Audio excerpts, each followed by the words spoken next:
Welcome to Facts TV News, where everything is true. PNP closes Trafigura chapter after 16 years. The Supreme Court hearing which sought to bring light to conditions under which Dutch oil lifting company Trafigura made a $31 million donation to the People's National Party PNP in September 2006 ended on Thursday with an annoyed Robert Pickersgill denying knowledge of most of the issues put to him, except that the money was returned by a sympathetic donor. For 16 years, authorities in Kingdom of the Netherlands have been trying to have the 5 senior members of the PNP give evidence about the transaction in open court. The practice of Dutch companies donating to political parties is forbidden in the Netherlands. On Thursday, Pickersgill, who was chairman of the PNP at the time of the Trafigura, told the court that the money was returned upon instructions from then Prime Minister and PNP President Portia Simsimila after misunderstanding arose regarding the reason for the payment.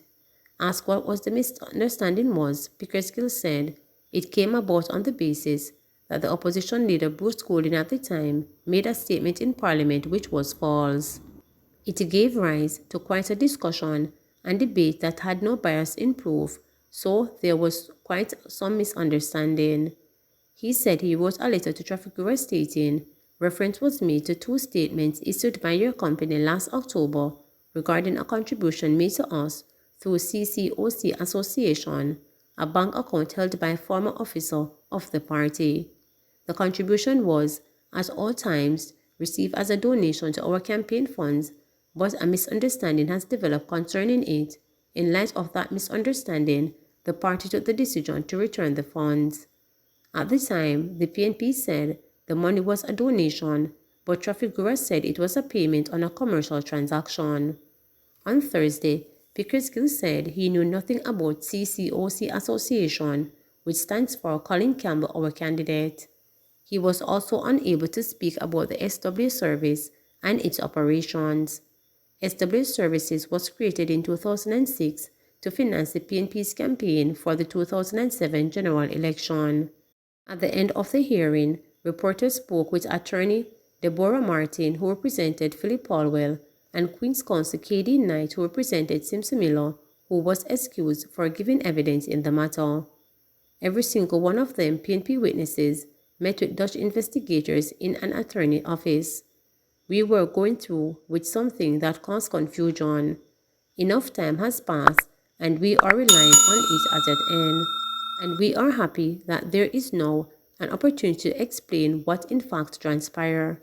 The public should understand that the delay was never an account of unwillingness to explain, Martin said. We really had concerns about the procedure.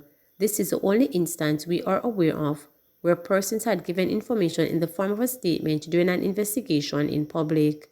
There is no other example you will find like this where questions are being asked in court at the investigatory stage in public.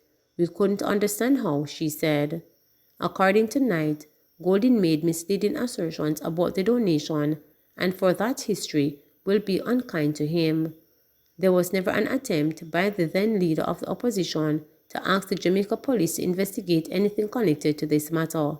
That from the beginning should have been sent a message which is, and was eventually said in court, that these personalities were never under investigation in Jamaica for having committed an offense in Jamaica against the laws of Jamaica.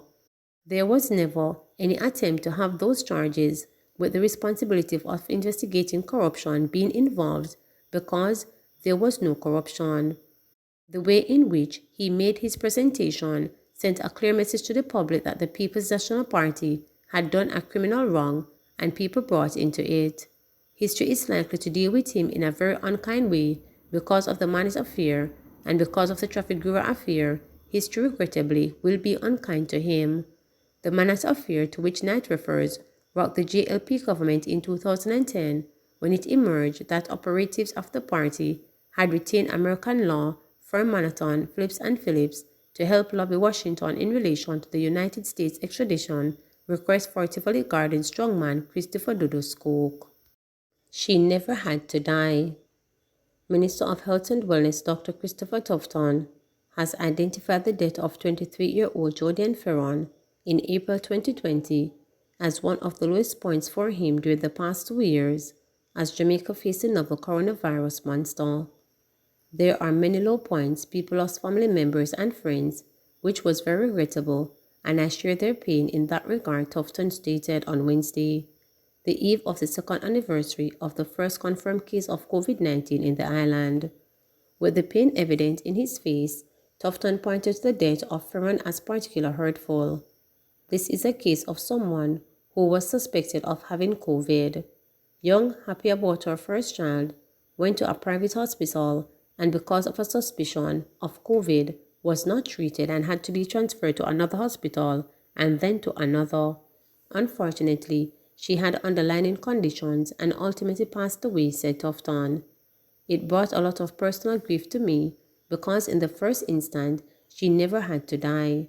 Secondly, she was being handled as a COVID potential and she never had it. If it was confirmed that she never had it, they would have just dealt with her at the first hospital, added Tufton. Ferron died at the University Hospital of the West Indies, UHWI, in St. Andrew on Saturday, April 25, 2020, hours after she had delivered her baby at Spanish Town Hospital in St. Catherine. She was initially scheduled to deliver her baby at the private Andrews Memorial Hospital in St. Andrew, but was allegedly refused care after fears were expressed that she would have been contracted the novel coronavirus. Ferron had tested negative for COVID-19. Efforts to move her to UHWI and Victoria Jubilee Hospital were unsuccessful before she was transferred by ambulance to Spanish Town Hospital, where she developed complications after giving birth. Ferron was then transferred to University Hospital of the West Indies, where she died. A postmortem revealed that Ferron died from heart failure. The case was the subject of an internal investigation by the Health Ministry, while a police probe was conducted with more than 20 statements taken by investigators and submitted to the Office of the Director of Public Prosecutions (DPP) for a ruling. In October 2020, DPP Paul Llewellyn ruled that no one should face criminal charges for the death. According to the DPP, a detailed examination of the case file showed that as a matter of law, there was no evidential material to establish disregard for the life and safety of others to amount to a crime against the state. In other words, there was no material to establish the negligence or incompetence of any doctors or any other person, Llewellyn said in a statement on the death that had captured the attention of the nation. Look out for the children on the roads, Shaw appeals to motorists. Minister of Transport and Minding Audley Shaw is appealing to drivers to look out for the children on the roads, particularly as schools resume full face-to-face classes. I want to say to every person in this country who drives a vehicle, for God's sake, our children and pedestrians can't afford the vehicle. I'm urging all drivers on the road to look out for our pedestrians and be responsible, he urged. Shaw was speaking at the official launch of the Jamaica Social Investment Fund JSIF Safe Passage, Safe Routes to School, Road Safety Clubs at the AC Hotel by Marriott in New Kingston on Wednesday, March 9.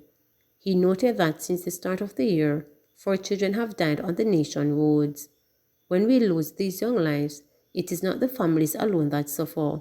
We suffer, as a nation, the pain and grief are a powerful driving force to help to prevent similar devastation and grief to other families, he said.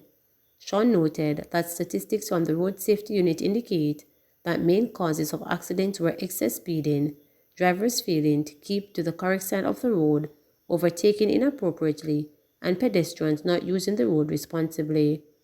This may only be stopped through behavior change and discipline. We have a duty to our children to preserve them on the roads, at school, and in our homes. This is especially as we adjust to the return of full face-to-face classes, he contended. Shaw said that road safety requires the efforts of every Jamaican and should include extensive road safety education in schools. I therefore take the opportunity to urge all motorists, motorcyclists, pedal cyclists, and pedestrians to be a role model, he said. Head of the Public Safety and Traffic Enforcement Branch, Assistant Commissioner of Police ACP Gary Mackenzie, pointed to the need to promote behavior change among parents. We find that parents, guardians, when they are actually taking the children to school, their practice most times are not good, and that is something we need to change. Once we get parents and teachers on board, we perceive that we will have that kind of change that will allow our children to be safe, he said. The Safe Passage, Safe Routes to School Road Safety Clubs seek to promote safe road use by encouraging advocacy and behavior change among students and the wider community. The aim is to provide a safe environment for students as they traverse specific roadways and thoroughfares in the vicinity of selected school campuses. 7 primary schools will benefit from various road safety interventions under the initiative. They are Treadlight Primary in Clarendon, Hope Valley Experimental Primary and Infant, and Augustone Primary in Kingston and St. Andrew, Beckerset Primary and Infant, Roehampton Primary, and Salt Spring Primary in St. James, and Greenwich All Age in St. Catherine. Statistics from the Road Safety Unit indicate that 25 children aged 0 to 17 years were among the 487 Jamaicans who died as a result of road crashes last year. Please remember to subscribe, like, share, and click the notification bell for daily updates.